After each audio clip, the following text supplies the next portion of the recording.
Nandana Braja Jana Ranjana Yamuna Tira Banachari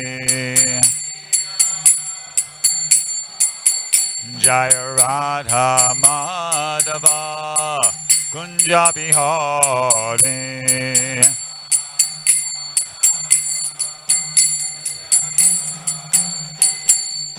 Jayam Vishnupad Paramahansa Padavatikashara Stoza Shishimana's Divine Grace Sesi Bhaktivedanta Swami Srila Prabhupada Ki ISKCON BBD Founder Charya Srila Prabhupada Ki Jayam Vishnupad Paramahansa Padavatikashara Stoza Shishimana's Divine Grace Bhakti Siddhanta Saraswati Goswami Maharaj Ki Ananta Gauri Vaishnavrinda Ki Jai Namacharya Shri Haridas Thakur Ki Jai Prem Se Kaho Shri Krishna Chaitanya Prabhu Nityananda Shri Advaita Giridhar Shivasati Gaura Bhakta Vrinda Ki Shri Shri Radha Krishna Gopinath Shamakunda Radhakunda Giri Govardhan Ki Jai Vrindavan Dham Ki Jai Navadip Mayapur Dham Ki Jai Ganga Jamunamai Ki Jai Tulasi Devi Maharani Ki Jai Samaveda Bhakta Vrinda Ki Jai Harinam Sankirtan Ki Jai Brihat Madanga Ki Jai. All glorious the assembled devotees. All glorious the assembled devotees. All glorious the assembled devotees. All glorious to Shri Shri Guru and Gauranga. Glorious to Srila Prabhupada.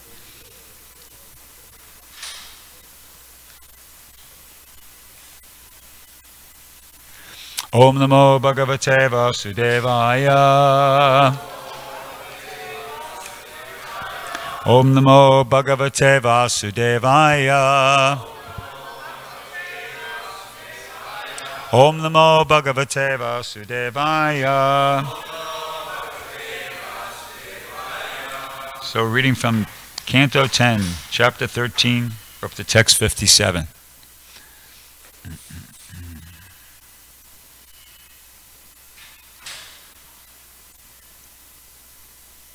Okay. This looks like it's a little too long for the Brahma Samhita. Does anybody know the meter for this? Should I try to squeeze it into a Brahma Samhita? It's not. I don't know the meter.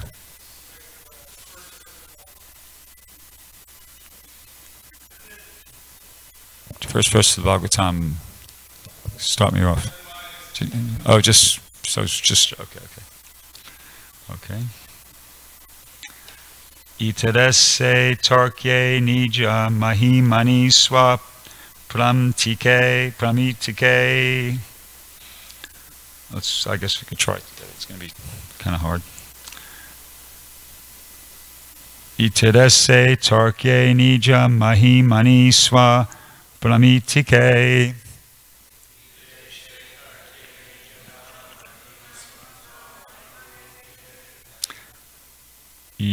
Itirese tarke nija mahimani swa pramitike.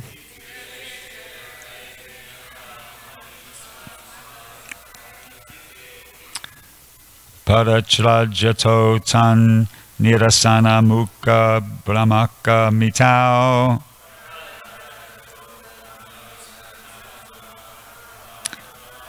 Paratrajato tan nirasana mukha brahmaka mitao.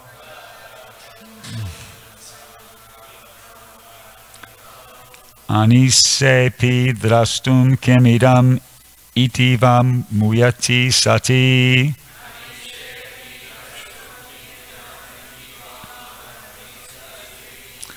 Anisepi drastum kim idam itivam muyati sati.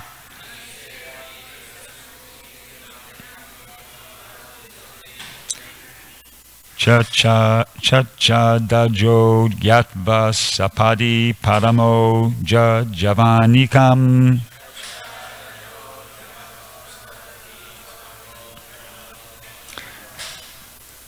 Chacha dajo gyatva sapadi paramo javanikam.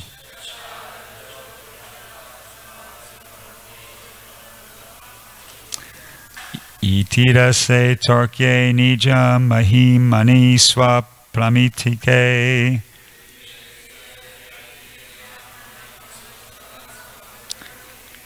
Paratrajato tan nirasana mukha brahmaka mitao.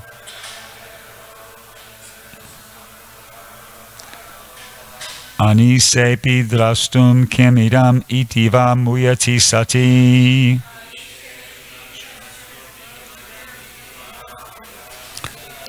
Chacha dajo yatva sapadi paramo javanikam.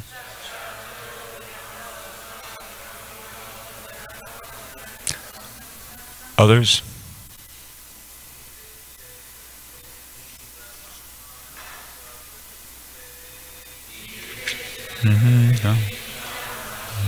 Swapatige.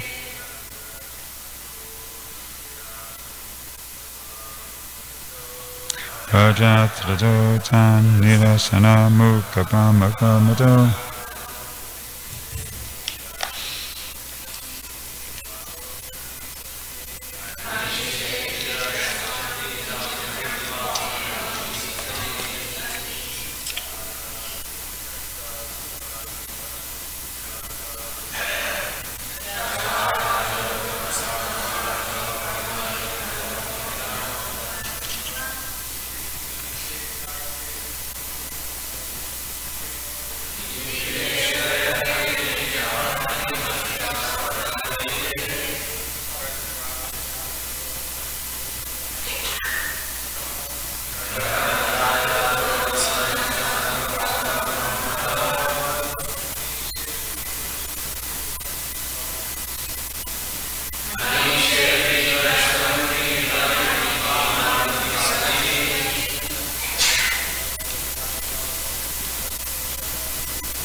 Vaishnavis, anybody? Any takers?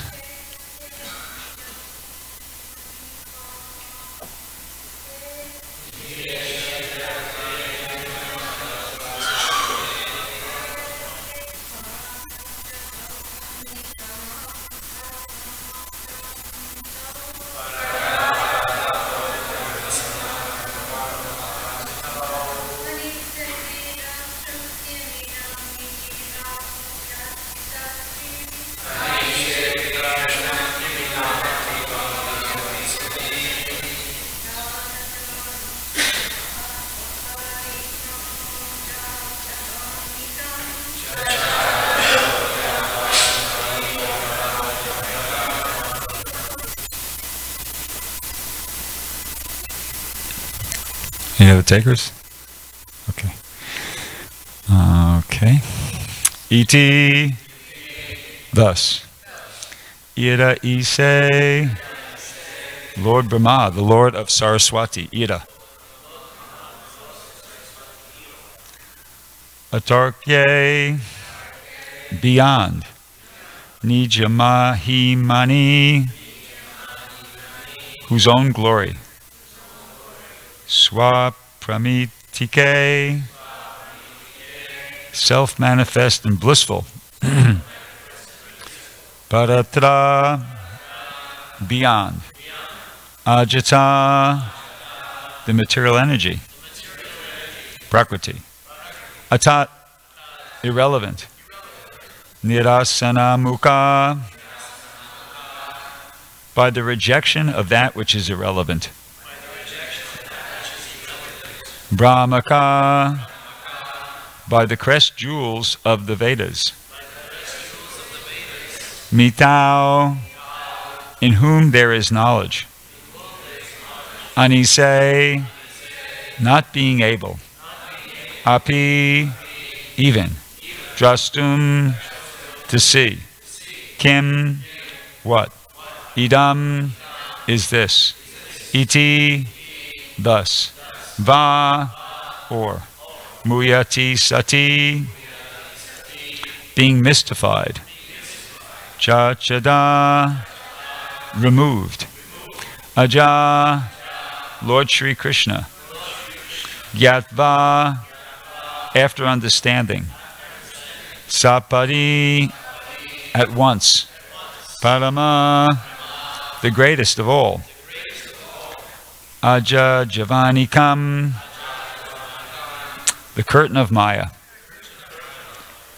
Translation and purport, and it's a long purport, 3 pages, by His Divine Grace A.C. Bhaktivedanta Swami Srila Prabhupada. The Supreme Brahman is beyond mental speculation. He is self-manifest, existing in His own bliss, and He is beyond the material energy. He is known by the crest jewels of the Vedas, by refutation of irrelevant knowledge. Thus, in relation to that Supreme Brahman, the personality of Godhead, whose glory has been shown by the manifestation of all the 4-armed forms of Vishnu, Lord Brahma, the Lord of Saraswati, was mystified. What is this? He thought, and then he was not even able to see. Lord Krishna, understanding Brahma's position, then at once removed the curtain of his Yoga Maya. Srila Prabhupada's purport. Brahma was completely mystified. He could not understand what he was seeing, and then he was not even able to see. Lord Krishna, understanding Brahma's position, then removed that Yoga Maya covering. In this verse, Brahma is referred to as Irisha. Ira means Saraswati, the goddess of learning, and Irisha is her husband, Lord Brahma. Brahma, therefore, is most intelligent. But even Brahma, the Lord of Saraswati, was bewildered about Krishna. Although he tried, he could not understand Lord Krishna. In the beginning, the boys, the calves, and Krishna himself had been covered by Yoga Maya, which later displayed the second set of calves and boys, who were Krishna's expansions, and which then displayed so many 4-armed forms. Now, seeing Brahma's bewilderment, Lord Krishna caused the disappearance of that Yoga Maya. One may think that the Maya taken away by Lord Krishna was Mahamaya, but Srila Vishwanath Chakravarti Thakur comments that it was Yoga Maya, the potency by which Krishna is sometimes manifest and sometimes not manifest. The potency which covers the actual reality and displays something unreal is called Mahamaya. But the potency by which the absolute truth is sometimes manifest and sometimes not is Yogamaya. Therefore, in this verse, the word Aja refers to Yogamaya.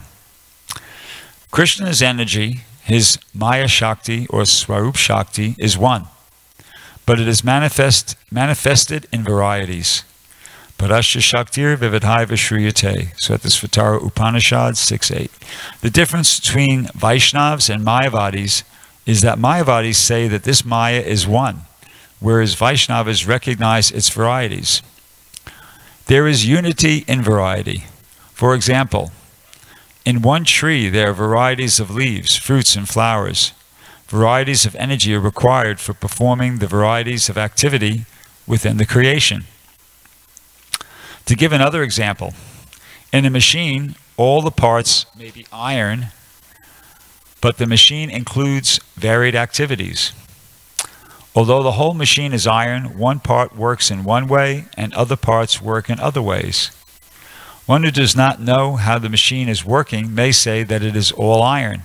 Nonetheless, in spite of its being iron, the machine has different elements, all working differently to accomplish the purpose for which the machine was made.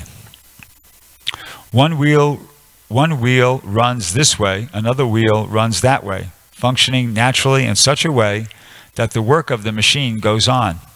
Consequently, we give different names to different parts of the machine, saying, this is a wheel, this is a screw, this is a spindle, this is the lubrication, and so on. Similarly, as explained in the Vedas, Parasya Shaktir Vividhai Vishriyate Swabhavika Jnana Bala Kriyacha. Krishna's power is variegated, and thus the same Shakti or potency works in variegated ways. Vividha means varieties. There is unity in variety. Thus Yogamaya and Mahamaya are among the varied individual parts of the same one potency. And all of these individual potencies work in their own varied ways. The Samvit, Sandini, and Aladini potencies, Krishna's potency for existence, his potency for knowledge, his potency for pleasure, are distinct from Yogamaya. Each is an individual potency. The Aladini potency is Radharani, as Srup Damodar Goswami has explained. Radha Krishna Pranaya Vikritir Haladini Shaktir Asmat. The Aladini Shakti is manifested at Radharani, but Krishna and Radharani are the same, although one is potent and the other is potency. Brahma was mystified about Krishna's opulence, Nijama Mahimani, because this opulence was atarkya, or inconceivable. With one's limited senses, one cannot argue about that which is inconceivable. Therefore, the inconceivable is called achintya. That which is beyond chintya, or our thoughts and arguments. Achintya refers to that which we cannot contemplate but have to accept. Srila Jiva Goswami has said that unless we accept achintya in the Supreme, we cannot accommodate the conception of God. This must be understood. Therefore, we say that the words of Shastra should be taken as they are, without change, since they are beyond our arguments. Achintya kaluye bhava natams tarkena yojayat. That which is achintya cannot be ascertained by argument. People generally argue, but our process is not to argue, but to accept the Vedic knowledge as it is. When Krishna says, this is superior and this is inferior, we accept what he says. It is not that we argue. Why is this superior and that inferior? If one argues, for him, the knowledge is lost. This path of acceptance is called avaroha panta. The word avaroha is related to the word avatar, which means that which descends. The materialist wants to understand everything by the aroha panta, by argument and reason. But transcendental matters cannot be understood in this way. Rather, one must follow the avaroha panta, the process of descending knowledge. Therefore, one must accept the parampara system. And the best parampara is that which extends from Krishna, evam parampara praptam. What Krishna says we should accept, imam rajar shayo vidu. That is called the avaroha panta. Brahma, however, adopted the aroha panta. He wanted to understand Krishna's mystic power by his own limited conceivable power, and therefore he himself was mystified. Everyone wants to take pleasure in his own knowledge, thinking, I know something. But in the presence of Krishna, this conception cannot stand. For one cannot bring Krishna within the limitations of Prakriti. One must submit. There is no alternative. Natam starkena yojayat. This submission marks the difference between Krishnites and Mayavadis. The phrase antan nirasana refers to the discarding of that which is irrelevant. Atat means that which is not a fact. Brahman is something described as ashtulam anan varasvam adirgam. That which is not large and not small, not short and not long. Neti neti, it is not this, it is not that. But what is it? In describing a pencil, one may say, it is not this, it is not that.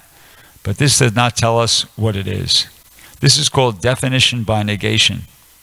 In Bhagavad Gita, Krishna also explains the soul by giving negative definitions. Najayate mriyate va. It is not born, nor does it die. You can hardly understand more than this. But what is it? It is eternal. Ajo nitya shashvato yam parano nahanyate hanyamane sharire.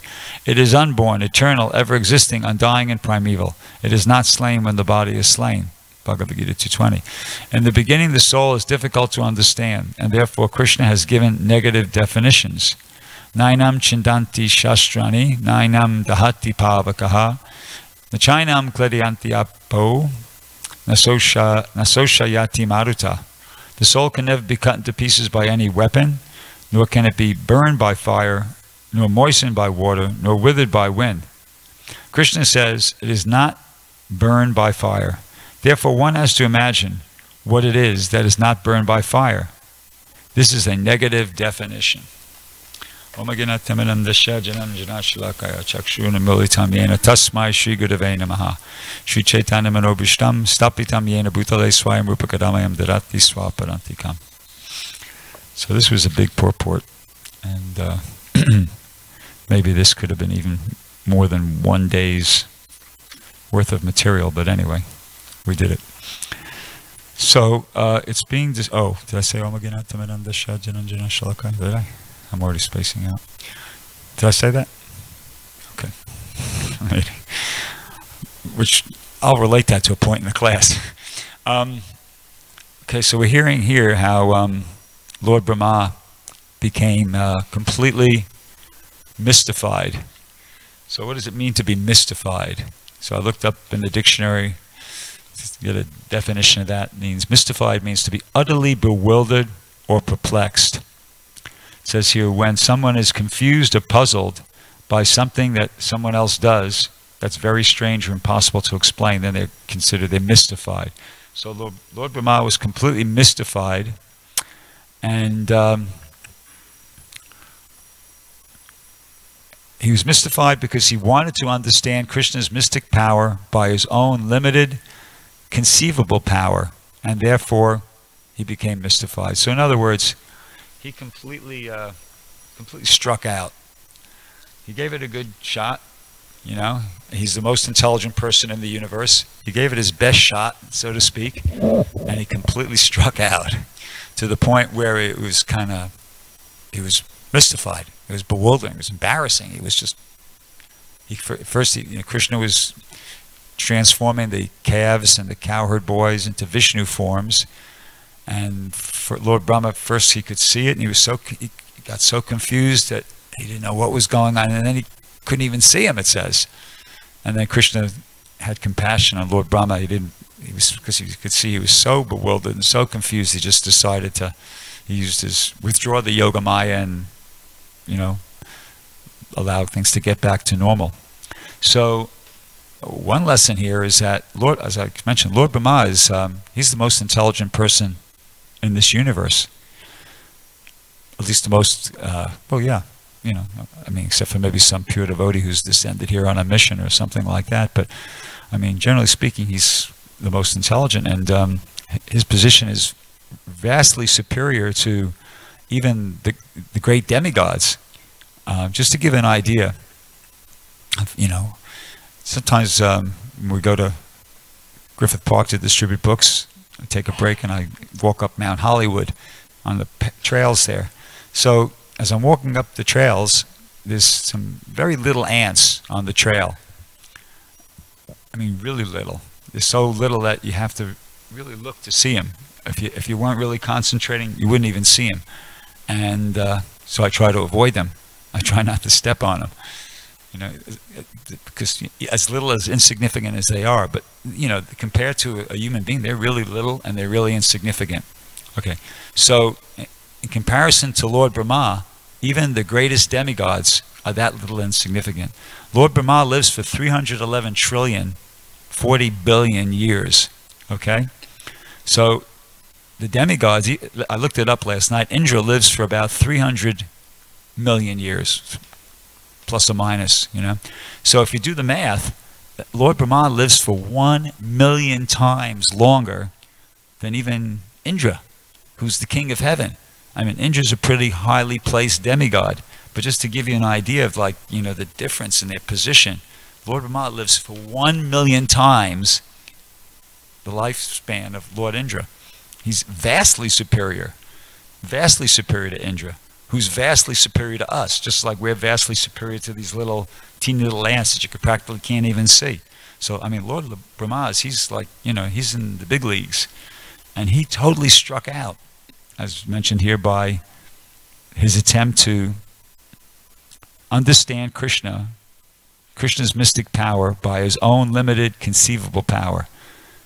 Totally struck out. So, the obvious point is, if Lord Brahma struck out, it's the same Krishna. We're not talking about a different. He's so vastly superior, and he totally couldn't understand Krishna by his own power. What chance do we have?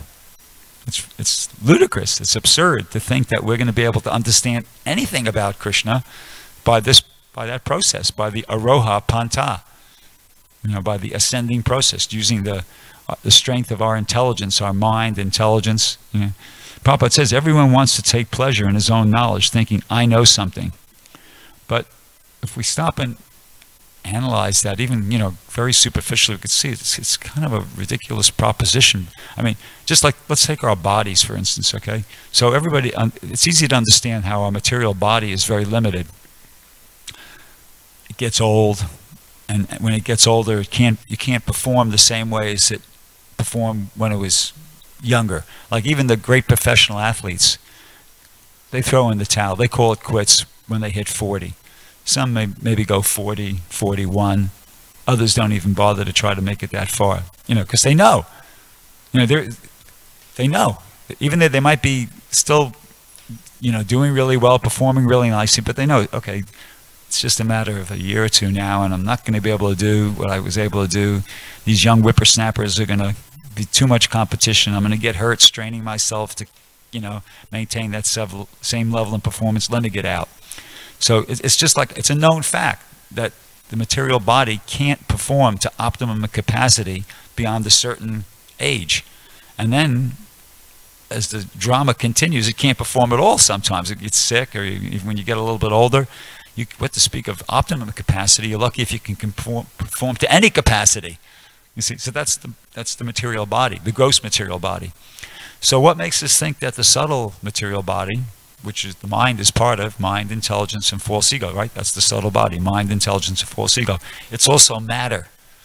It's not spirit, it's matter. So why are we so confident about the mind? Thinking that our mind is so powerful, it's so great, that we're going to be able to understand the absolute truth. You see, I mean, we could see it's an analogy. Our gross body has these limitations, so mind also, it is matter after all, and it has its limitations. That's a point. So,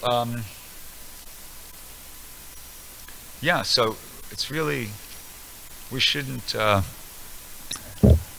we should completely abandon this attempt to understand the absolute truth by this ascending process, this Aroha Panta. And Lord Brahma himself is going to acknowledge this. We won't be reading it because I think we're gonna be stopping and starting from the first canto again in probably a week or so, because this is not, we did text 57 today, and 64 is the last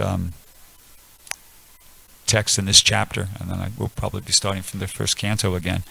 But in the next chapter, chapter 14, when Lord Brahma offers prayers to Lord Krishna, one of the prayers he offers is he acknowledges this point. He says, Jnane prayasam udapashyanamanta eva jivanti san mukuritam bhavati avarta staneshtitas Shrutikatam Tanam Ye Prayasam Ajita Tais okay. Trilokyam, sorry, my Sanskrit's horrible. But he's making the point that in that first line it says Gyane Prayasam Udapashyanamanta Eva. The first thing he says is you got to take this mental speculation and just throw it out, forget about it. You know, he learned his lesson, in other words. He learned his lesson. Forget about the mental speculation as a method for understanding the absolute truth. It gets you nowhere. And he recommends that one should hear submissively from a self-realized person. And as Prabhupada mentions here in the purport, we should hear from the parampara. And that's what Lord Brahma recommends. He says that if somebody can staneshtita, they can stay in their own position. You know, it means they can continue to be a, grihastha after grihastha or whatever they are, whatever vana or ashram you're in, just stay there. It's okay. But hear submissively from a self-realized soul, and by that process, you'll get purified. You'll understand something about Krishna, not by the the power of your own limited mind, like that. Total waste of time. So that's Lord Brahma's recommendation, and that was also acknowledged as a very important understanding by Lord Chaitanya himself in that famous conversation he had with Ramananda Roy, where they were discussing, and then at one point Lord Chaitanya asked Ramananda Roy to speak about the perfection of life.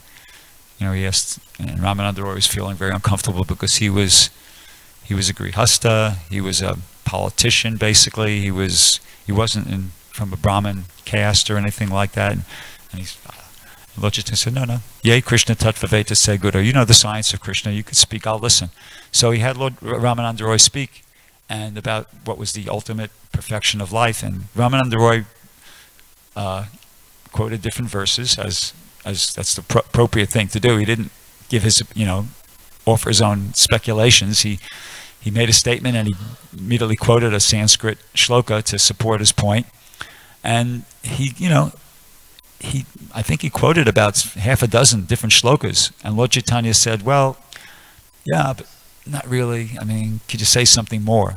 Could you say something? Iha bahaya, I think. He rejected his first half a dozen statements as being not external, not really what he acceptable as the highest goal of life. And then Lord Brahma quoted that, Ramananda Roy quoted that verse from the prayers of Lord Brahma from this next chapter, chapter 14.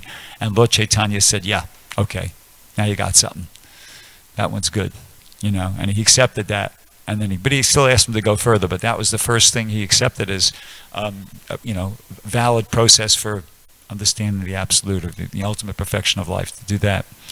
So, yeah, hearing in parampara, very, very important point.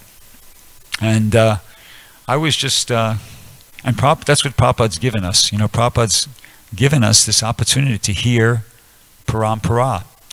And the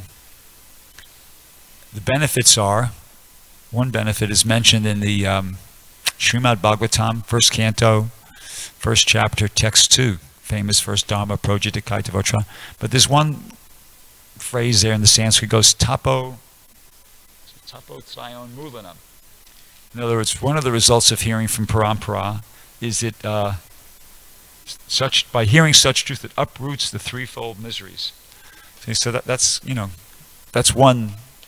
the first installment, or the first benefit of hearing from the parampara. You're hearing the truth, and it uproots the threefold miseries. So, actually, in the next couple of weeks, we're going to be hearing a lot of verses about the importance of hearing Srimad Bhagavatam, because those verses appear in the first canto, in the first chapter, in the second chapter, and sometimes devotees recite them before they give class, and so we'll be hearing those. But that's one of the the first benefits, that hearing this truth uproots the threefold miseries. Krishna says that also. Fourth chapter Bhagavad Gita, he says, well, he recommends the famous verse, Tad Vidi Paripatena, just try to learn the truth by approaching a bona fide spiritual master, inquire from him submissively, render service unto him. The self-realized soul can impart knowledge unto you because he has seen the truth. And the next verse he says something about the result of doing that. He says, Yajgyat va na punar mohan, evam yasyasi pandava. How's it go? Yena bhutani asheshani drakshash yatmani atomai. That the result, he says, of when you, rather than butcher the translation, I'll read it. Having obtained real knowledge from a self-realized soul, you will never fall again into such illusion. For by this knowledge you will see that all living beings are but part of the Supreme, or in other words, that they are mine.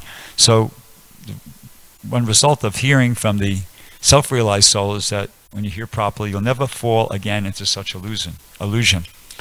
So that's one thing. And then another thing occurred to me yesterday. I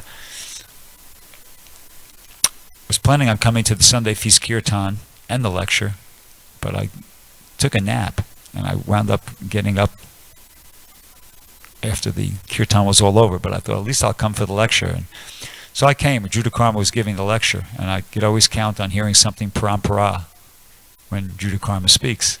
He's very careful.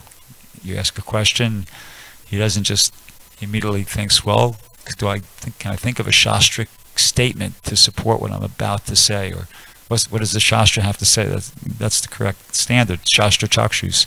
So I knew I was going to hear something bona fide, so I figured, okay, let me splash some water on my face and get down there and listen. And then, so I came to the class, and I was sitting there, I was thinking to myself, you know what, wait a second, I mean, why do I keep coming to these classes? I mean, it's not like I'm going to learn something new. You know, I knew all this whole philosophy 3 weeks after I joined the movement back in 1973. You know, it's like all the points, you know, as far as the actual information goes. I mean, I don't think I'm anything special by saying that. I mean, I think really kind of any person, like average intelligence, any student, college student, within a short time could learn all the information in this philosophy within a very short time. I remember when I went to college, they just throw so much stuff at you, information at you, and you're expected to study it and learn it and throw it, you know, regurgitate it back on exams. I mean, there's a tremendous amount of information, so it's not like I'm learning any new information when you come to classes. And so what's going on? Why come? Why bother coming? And then immediately this thought came to my mind, which was that, well, you know, why do people go to concerts? So it wasn't like, it was like I wasn't thinking it. It just, the thought, and I said, what do you mean? What does that have to do with what I was just thinking? But I answered the question, why do people go to concerts? Well, they enjoy it. Concerts are enjoyable. People like to go to performances of, you know, live music. Like, once again, when we were distributing books up in Griffith Park, on the way up to the observatory, you know, there's a place called Greek Theater. So all throughout the summer, they have concerts there. And a lot of people come, you know. Now, why? They've heard that music before, right? And they could stay home and listen to it on the, you know, go on YouTube or something like that. But they enjoy it. See, so in the same way, as you continue in devotional service, you initially, you develop an appreciation for hearing the philosophy. It's enjoyable. It's actually enjoyable. You know, you like to hear, just like you like to hear somebody do a good job playing some music. You know, if somebody plays some music that you enjoy and they do it a good job, you enjoy it. So in the same way, devotees enjoy hearing the philosophy presented correctly and nicely. And it's like, you know, in the Bhagavad Gita in 10th chapter, Krishna says, it's one of the 4 most important verses. He says, Machchita matgata prana burayantas parashparam katayantas chamam nicham tushanti charamanti, that the thoughts of my pure devotees dwell in me, their lives are surrendered unto me, and they derive great satisfaction and bliss, enlightening one another and conversing about me. So Bhagavatam class could fit into that category. You know, it's devotees enlightening one another and conversing about Krishna. That's what's going on. And also in the Bhagavatam, this is further confirmed in the Srimad Bhagavatam, when I think it's the sages of Naimisharanya speaking to Sutta Goswami, and they say, you know, they're hearing from him for a while, and then when they get their chance to speak, because, you know, it's back and forth, so they say, Vayam tu na vitripyama yat uttama shloka vikrame yat shinvatam rasa gyanam swadu swadu pade pade. They say to Sutta Goswami that we never tire of hearing your ambrosial words, the nectar coming from your mouth like that. It's becoming more and more relishable to hear you speak. And swadu, swadu, pade, it's becoming sweeter and sweeter. Pade, pade means step by step or moment by moment. So this is what, if you're not already experiencing this, I'm sure you're not experiencing it this morning, I apologize, but if you're not already experiencing this in general, stay tuned to this station, because as you get purified, just by this exact process of hearing the Bhagavatam, chanting, and the whole engaging in devotional service, then it becomes more and more relishable. Actually, I had this, I think I mentioned this in a previous class when I went to Mayapur. I was there for the month of February, and I had that experience, partially, mostly it's just by Krishna's arrangement, the time change is such that whenever I go to India, I wind up getting up at like midnight or 1 o'clock. I can't help it because of the jet lag. It's not that all of a sudden I'm becoming one of the 6 Goswamis or something. The jet lag just affects me like that. And I get up at 12:30, 1 o'clock, 1:15, and I just realize, well, I can't sleep anymore, so I just stay up and I start chanting. And I have all my rounds chanted before Mangalarti, and then, I'll chant some more rounds. So anyway, when the class came, I was kind of, I've had all my rounds chanted, read a little bit, talked to some devotees, and I really was, each class I was feeling like, I was feeling, wow, this was the best class I ever heard. This was an amazing class. And then the next morning, I thought, no, whoa, wait a second, no, this is the best class and each morning was went on like that about seven days in a row sort of thing. So that's what, it can be like that. It was, not always like that for me, but I did experience that. So, yeah. So that's the way to go. Not forget about this, using our own limited power to understand anything about Krishna. Just try to, it's an effort, it's an ongoing, it's a process, it's an ongoing endeavor, but we have to regularly, continuously try to put aside the mental speculation and just more and more try to take shelter of knowledge that's coming to us in disciplic succession, parampara. That's the way to go. And jnane prayasam udapashyanamanta eva, just take that mental speculation and just throw it far away. Shastra chakshus, that's one of the first things you learn when you're as a devotee coming to try to become Shastra chakshus, means seeing through the eyes of the scripture. So initially it's just it might seem like, okay, well, this is what you got to do, and you just do it as a discipline. But if we stick to that, if we commit to that process, we'll get purified, and then it'll be more than just a discipline. We'll actually start experiencing the higher taste as a result of connecting with this, superior, perfect knowledge. So I'll stop there. I had a long purport. I don't think I said a lot, but looks like I'm out of time. But maybe somebody has a question or a comment. Yeah, Gauranga Prem Prabhu.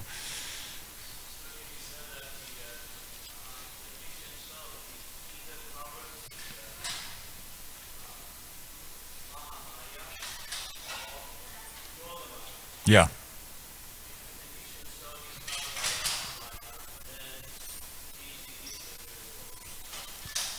Yeah.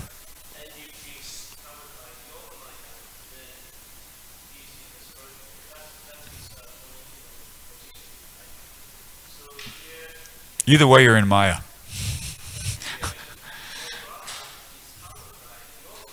Yeah.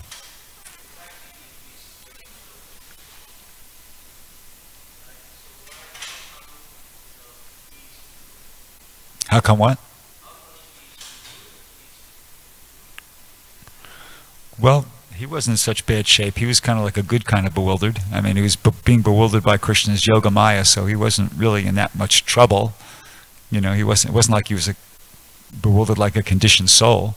But Krishna still felt that it was, an uncomfortable situation for him, so he just he went from one type of Yoga Maya to another type of Yoga Maya, let's say.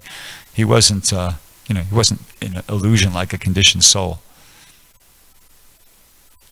It wasn't, somebody might want to help me out. It wasn't a negative experience for him on the whole. Krishna he had a vision, but that vision apparently proved to be a little bit too much for his, you know, to assimilate, so Krishna could understand that, and he just kind of reduced the strangeness for him.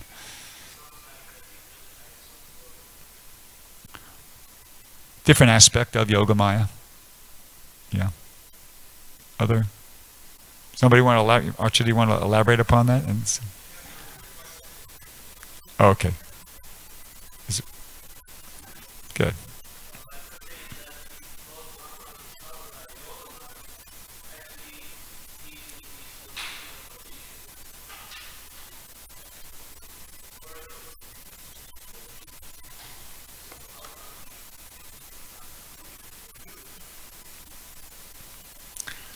Devotees in Yogamaya also become bewildered.